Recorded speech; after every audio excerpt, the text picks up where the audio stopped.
Thanks, brothers and sisters. Thanks, Chris.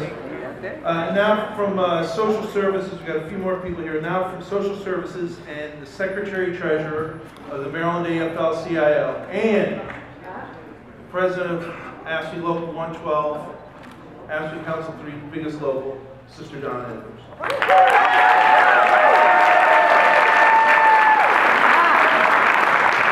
Good evening, sisters and brothers. You know, I always feel at home when I'm with AFSCME, but tonight I feel naked, dressed in all this black.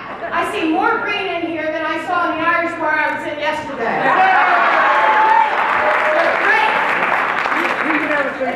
A long time ago, Local 112 shut down the streets of Baltimore City with about 700 people walking around DHR headquarters. And our theme that year was, "We are the human in DHR, respect the work we do." We've earned that respect. You don't deserve it, you earned it. And understand that. You have fought for this, and it's your right to have the respect. Also, when people talk about, we've got a 3% raise in the budget this year for you, they didn't give it to you. You earned it. People at the bargaining table earned it. They didn't give it. But we're going to start the steps for you next year. You earned it. On the back of your back, they have balanced the budget for years. We talk about creating jobs in this state. In the next paragraph, we say we've abolished 5,680 state positions. That means that you're working longer, harder, smarter. That's right. Less. And you're getting more people help in Maryland than ever. So you deserve it, but you earned it. And yes, you need the respect for our service. But we need politicians to also fear us.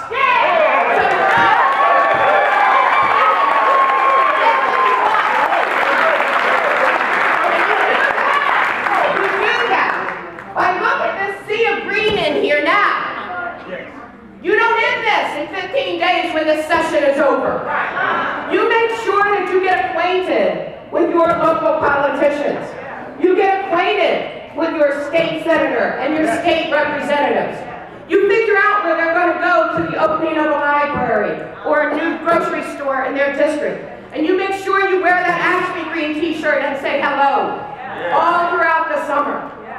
Because you don't need to come here begging. You are what makes this state work. You are what every politician has to have. When they say that we expanded health care to 365,000 more Marylanders, they came through DHMH and DHR. You made that happen. No one out on the street made that happen. You made that happen. When they talk about safer streets, you're making that happen because they have upped the security for, right now what they're doing is strengthening the safety net for high-risk high-risk youth, which is which department does high-risk youth? DJS, are you in the building? Our adult parolees, DG. Who does that? Come on, don't you know what to do? Yes. We've already had the COs who are protecting us. Come on now. Social Services, who has removed 12,000 people from welfare to work. We've already talked about DHMH. We know what the Department of Transportation does. Every time that we're going to get a storm, they're out there. Whether we get the storm or not, by the way. They're already out there and they're on call. Who else is in this room? And you know who makes Maryland work? We do. You earn it. You earn it. You don't just deserve it, you've earned it. Take your rightful place in it. Every time you hear a politician say to their constituents what they've delivered, pat yourself on the back because you delivered it for them. You know that. Help them understand that. Educate your family, your neighbors, your co-workers on what you do every day. But make sure that you don't think for a minute that anybody gave you anything. You've earned it, you deserve it, make sure you wear it, and always wear the green with pride. Make them come back next year and do us even more.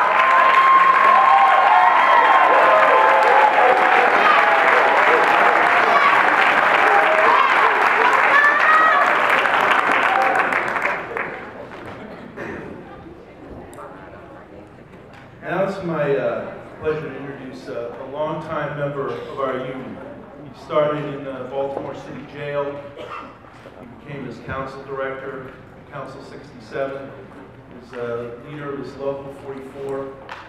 And he's also our international vice president. He's our leader in the Capital District, which includes nation's capital, D.C., Virginia, Maryland, and West Virginia.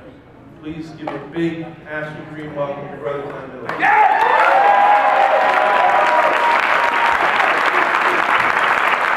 Thank you, Brother Patrick. Thank you for asking Maryland Council 3 for all that you do. Like Sister Donna just said, you run this thing. The state doesn't work without all of you. Great speech too, Sister. Thank you. And Secretary Treasurer. But let me just say to Brother Patrick, I can remember 5 years ago, actually 6 or 7 years ago, when you were out there wandering in the wilderness. Ask me, Maryland, Council 92, was in the wilderness. You were fighting those fights. But you weren't winning these kind of battles.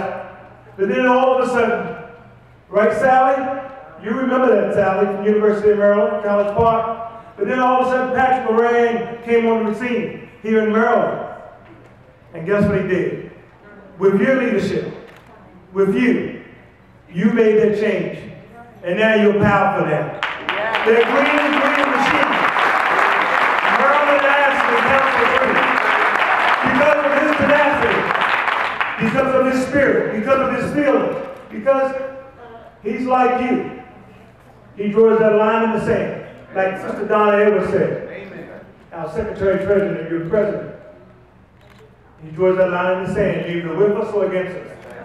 That's what we do in Maryland Council 67, that I'm a part of. We draw that line in the sand.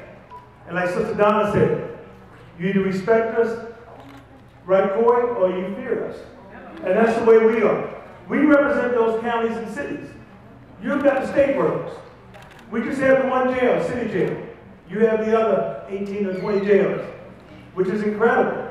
I come out of public safety, so I understand what happens in the jails, in your hospitals, where all those injuries are happening to our members. And I'm so glad that you came up with respect our service. Because if we respect each other, they're going to respect us too. Because we're going to demand, like Sister Donna said, like Brother Patrick said earlier, that we're going to demand that they respect you. And then I'm going to take it a step further, because Donna said it. When she said that we draw the line in the sand, Brother Gary English is on the Democratic State Central Committee. And what we've got to do is I see all of you, we got to look at next year with the sisters that are here, the brothers that are here.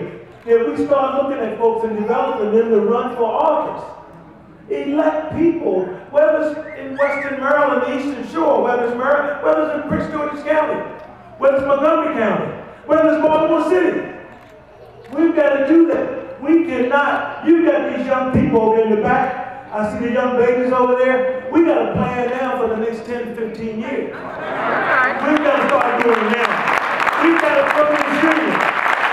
We've got to respect our service. Let me just tell you, whether it's the University of Maryland system,